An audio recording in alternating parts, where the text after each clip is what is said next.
하나님의 공의를 만족시키기 위하여 하나님이 보내셨어요. 그래서 요한복음 3장 16절에 보면 하나님이 세상을 이처럼 사랑하사 독생자를 주셨으니 그를 믿는 자마다 멸망치 않고 영생을 얻는다라고 기록이 되어 있습니다. 그런데 예수님이 이 세상에 오신 것을 세례 요한이 보고 보라 하나님의 어린 양이로다, 세상 죄를 지고 가는 하나님의 어린 양이라, 이렇게 표현을 했습니다. 그런데 이 부활하셨다라고 하는 것은 죽어야 부활하잖아요. 죽어야. 그런데 이 죽음이라고 하는 것은 대단히 고통스러운 겁니다. 그리고 죄인을 대신해서 죽어야 되기 때문에 그 죄를 다 자기가 받아야 되는 거죠. 그래서 그 아픔이 너무 힘든 거예요. 그래서 제후 만찬을 마치시고 예수님이 산에 올라가서 기도하시면서 이런 기도를 드려요. 마태복음 26장 39절에 보면 조금 나가 얼굴을 땅에 대시고 엎드려 기도하여 이르시되 내 아버지여, 만일 할만하시거든 이 잔을 내게서 지나가게 하옵소서. 이 잔이라고 하는 것은 뭡니까? 십자가에서 대속의 은혜를 입히는 거예요. 그게 이 잔을 내게서 지나가게 하옵소서. 예수 그리스도도 육성을 가졌다는 거죠. 아픔을 느끼는 거예요. 그러나 그 기도를 한 다음에 마무리하면서 그러나 나의 원대로 마옵시고 아버지 원대로 하옵소서. 자기 원대로 마옵시고 아버지의 원대로 해주세요 라고 얘기를 하죠. 이게 바로 생명입니다. 아버지 원대로. 이게 바로 순종의 삶이고 하나님 기뻐하는 삶이에요. 그래서 아버지 원대로 됨으로 인하여 바로 십자가 위에서 하나님 앞에는 공의가 되고 사람 앞에서는, 믿을 사람 앞에서는 사랑이 되는 거예요. 십자가 위에서 공의를 이루고 또 사람을 향해서는 사랑을 이루는 그런 장소가 된 것입니다. 그래서 십자가 위에서 임종하게 되니까 그 당시에 부자 아리마대 요셉이 자기가 만들어 놓은 무덤에 예수님을 장사 지냈습니다. 장사를 지내게 되니까 그 무덤에 대해서 관심을 가지게 되는 거예요. 제사장도 그렇고 장로들도 그렇고 관심을 가져요. 예수님이 평소에 나는 고난당하고 3일 만에 부활한다라고 했기 때문에 그들이 혹시라도 3일 후에 변화가 생기면 문제가 생기겠다라는 생각을 해서 그 무덤을 임봉하고 경비병을 보내서 지키는 거예요. 그래서 성경 마태복음 27장 63절에 보면 이런 말이 있습니다. 주여, 저 속이던 자가 살아있을 때에 말하되 내가 사흘 후에 다시 살아나리라 한 것을 우리가 기억하노니, 그럽니다. 빌라도 앞에서 그러는 거예요. 저 예수님을 표현해서 저 속이는 자라고 얘기를 합니다. 예수님은 진실을 말하는 거예요. 그런데 박해자들 입장에서 보면 속이는 자로 보이는 거죠. 하나님 말씀은 진리인데 믿지 않는 사람들에게는 진리로 안 보이는 거예요. 그들이 그 말씀을 기억을 했어요. 그래서 그러므로 명령하여 이 무덤을 사흘까지 굳게 지키게 하소서. 무덤을 지켜야 됩니다. 지켜야 될 이유를 얘기를 하지요. 그의 제자들이 와서 시체를 도둑질해 가고 백성에게 말하되 그가 죽은 자 가운데서 살아났다 하면 후의 속임이 전보다 더 클까 하나이다 라고 얘기를 하니까 빌라도가 말합니다. 경비병이 있으니 가서 힘대로 굳게 지켜라. 그래서 경비병이 가서 힘대로 굳게 지키는 거예요. 그리고 그 무덤을 임봉했습니다. 그런데 금요일 날 돌아가시니까 토요일이 안식일이잖아요. 안식 후 첫날. 오늘 우리 예배 드리는 이 날이 안식 후 첫날 주일날입니다. 우리 주일에 예배를 드리는 거예요. 안식교는 토요일 날 자기들이 안식일 지킨다라고 얘기를 하죠. 그런데 이 안식 후 첫날 여인들이 그 무덤에 찾아갑니다. 찾아가서 그 무덤에는 두 종류의 사람이 있습니다. 무덤에 찾아온 여인들과 무덤을 굳게 지킨 경비병이 있었습니다. 부활의 현장을 같이 목격을 한 거예요.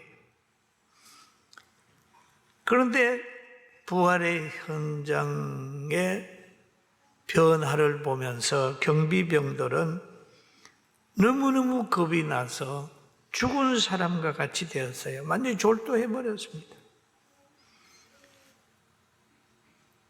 그리고 그 현장에 찾아갔던 여인들도 그걸 보고 무서워하고 있었습니다. 그럴 때에 천사가 여인들에게는 위로를 하는 겁니다. 그가 여기 계시지 않고 그가 말하시던 대로 살아나셨느니라. 와서 그의 누워있던 장소를 한번 보라. 그러나 경비병들은 막 두려워서 졸도를 해버렸죠.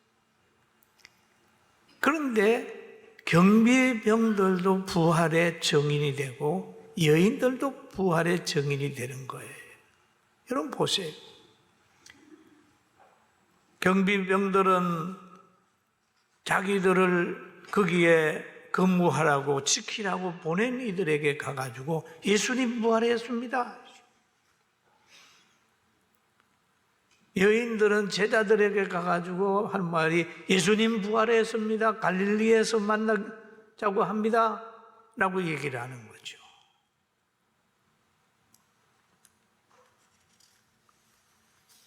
그러니까 십자가가 형틀이 바로 구원의 상징이 되듯이 그 지키는 자들이 박해자들에게 예수님이 부활했다고 전하는 거예요. 하나님은 이렇게 악한 것들도 악한 대로 쓰는 겁니다. 그런데 악한 사람들의 특징은 예수님 부활했다고 그러니까 권력과 배경과 물질을 가지고 왜곡시키는 거예요. 야, 그렇게 말하지 마. 예수님 부활했다고 하면 문제가 생기니까 우리가 돈을 줄게 해가지고 경비병들의 양심을 사버렸습니다. 그러면서 약속을 하는 거예요. 이 사건이 총독에게 알리면 우리가 말하여 너를 안전하게 할 테니까 돈 받고 예수님의 제자들이 훔쳐갔다고 그래 라고 하니까 경비병들이 또 그만 돈에 양심을 팔고 헛소문을 퍼뜨리는 거예요. 사랑하는 성도 여러분, 역사 속에 돈과 명예와 권력에 의해서 역사가 왜곡되는 게 있단 말이에요. 이게 이스라엘 백성들이 지금까지 경비병들이 말한 왜곡된 역사를 그들이 가지고 있다고. 그럼 우리는 무슨 사건을 볼 때에 진실을 보려고 노력해야 합니다. 진실을 보려고. 우리는 여기에서 또 교훈을 얻는 것은 악한 일에 동업을 하면 그 같이 했던 사람이 분명히 언젠가는 나타나서 너 언제 악한 일을 했지 않느냐 하고 대들 때가 있습니다. 하나님이 그렇게 할 겁니다. 여기에도 경비병을 갖다가 보냈지만은 그들이 다시 와서 예수님 부활하셨습니다.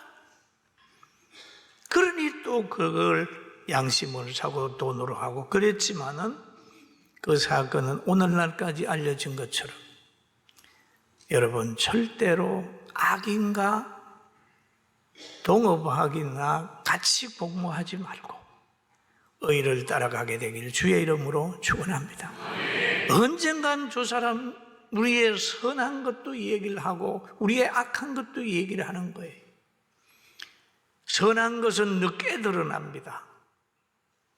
그러나 악한 것은 거짓말이니까 빨리빨리 드러나게 돼요. 또 덮어놓은 것은 또 늦게 드러날 수도 있어요. 오늘 하나님은 여인들도 부활의 증거자로 섰고 경비병들도 부활의 증거자로 섰다. 그러나 제자들은 그 말을 듣고 현장을 와서 보고 예수님 부활했다고 전했지만은 악한 사람은 끝까지 역사를 왜곡시켜서 유대인들에게 큰 죄를 지고 빛을 덮고 소금을 덮는 악한 일을 했습니다. 역사 속에도 이런 사람들이 얼마든지 있습니다. 진실을 왜곡하고 역사를 잘못 정리하는 사람이 있을 수 있어요. 두 번째로 우리가 생각할 수 있는 부활의 목격자에게 하나님께서는 알고만 있으라고 하지 않아요. 여인을 보고 하는 말이 있습니다. 빨리 가라 하는 거죠. 빨리 가서 제자들에게 너희보다 먼저 갈릴리로 가시나니 갈릴리로 가신다고 그랬다. 여러분, 우리가 부활을 믿으면 부활을 전하는 사람이 되기를 주의 이름으로 축원합니다. 전해야 되는 거죠. 그리고 여기에 예수님의 제자들 보면 말씀을 더디 믿는 사람들이 그는 부활을 전했습니다. 그리고 경비병들은 진실을 돈으로 팔아버렸어요. 돈 받고 거짓말을 해서 있습니다. 예수님의 제자들이 자기들이 잘 때에 도둑질해 갔다라고 하는 소문을 퍼뜨려서 마태복음 28장 14절 15절에 그런 말이 있죠. 만일 이 말이 총독에게 들리면 우리가 건하여 너희로 권심하지 않게 하리라 하나 근심하리라 하지 않게 하니 군병들이 돈을 받고 여러분 자다가 시체 도둑 맞았는데 왜 돈을 받습니까? 돈을 받았다. 가르친 대로 하였으니 이 말이 오늘날까지 유대인 가운데 두루 퍼지니라. 거짓말이 두루 퍼졌다. 우리는 진실을 돈과 권력과 환경에 팔지 말고 진실을 진실대로 말할 수 있는 복받은 우리 모두가 되기를 주님의 이름으로 축원합니다. 그리고 이 사람들에게는 돈이 생겼지만은 위로는 없어요. 하나님의 심판이 기다리고 있고 여인들에게는 돈은 생기지 않았지만은 그들에게는 엄청난 기쁨이 있었어요. 마태복음 28장 8절에 보니까 그 여인들이 무서움과 큰 기쁨으로 무덤을 떠나 제자들에게 알리려고 다름질할세. 여러분, 큰 기쁨이 있는 부활절이 됩시다. 아멘. 돈으로 살 수 없는 기쁨이에요.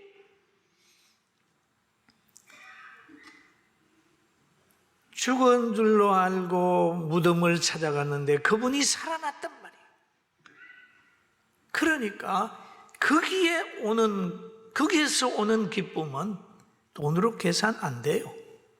큰 기쁨을 가지고 제자들에게 가서 전하는 거죠.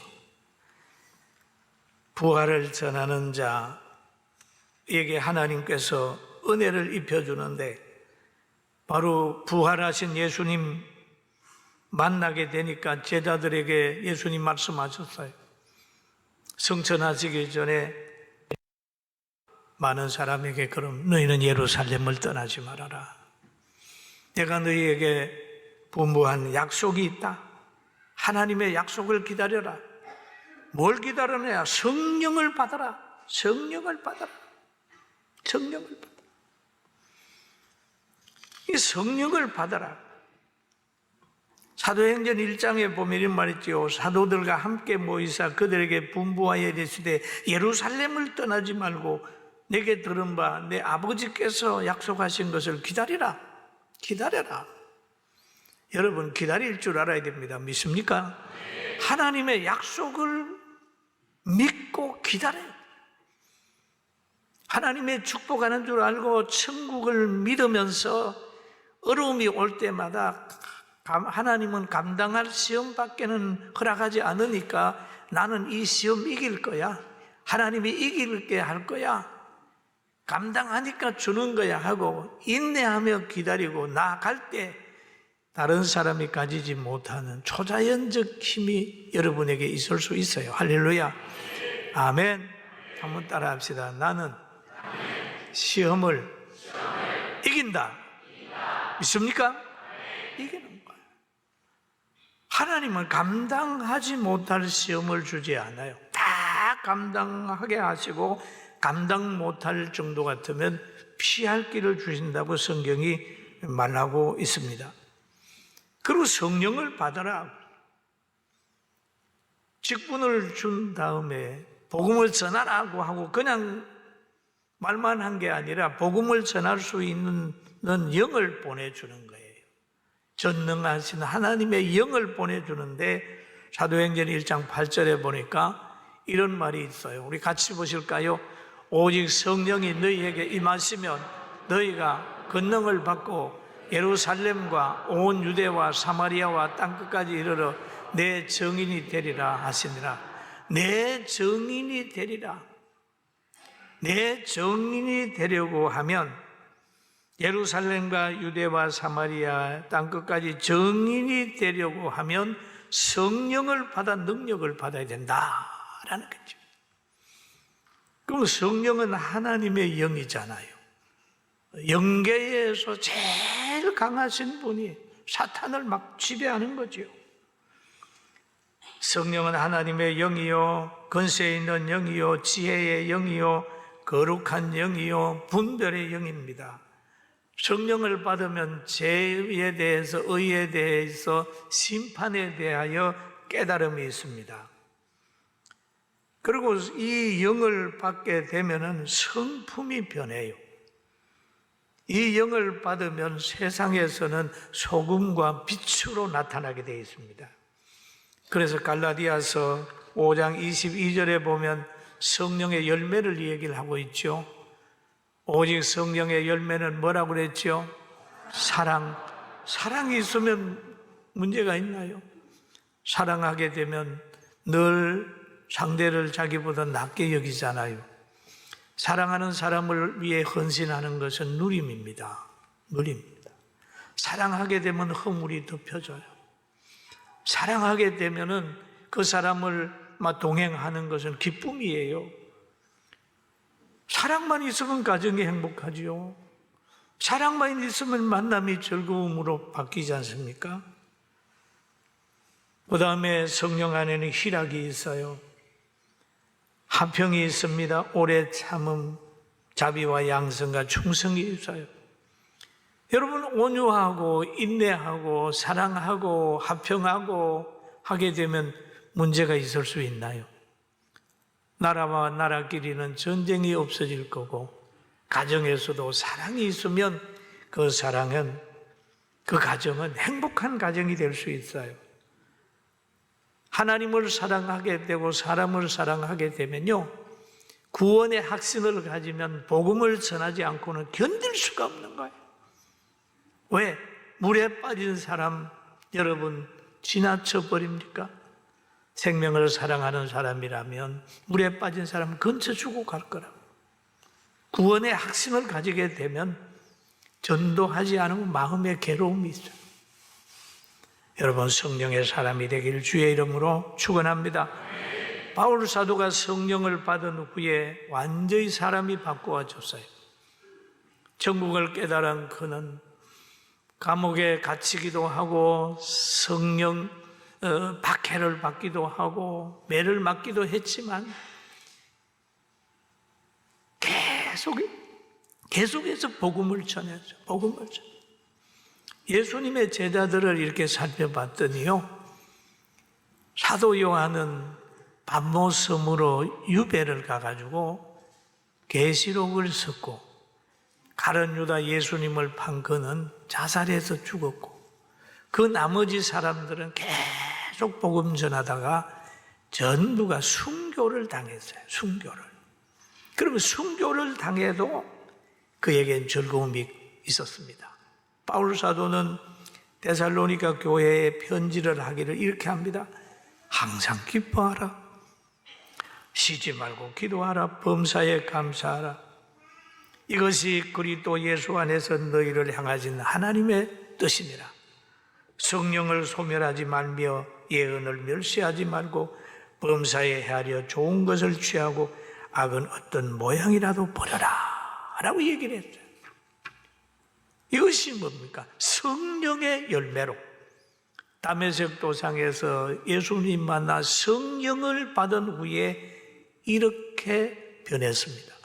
그러나 그의 생활이라든지 환경은 많은 박해를 받았지만 그 일어나는 박해가 기쁨을 뺏어갈 수 없었고 그 박해가 불평할 수 없도록 했어요.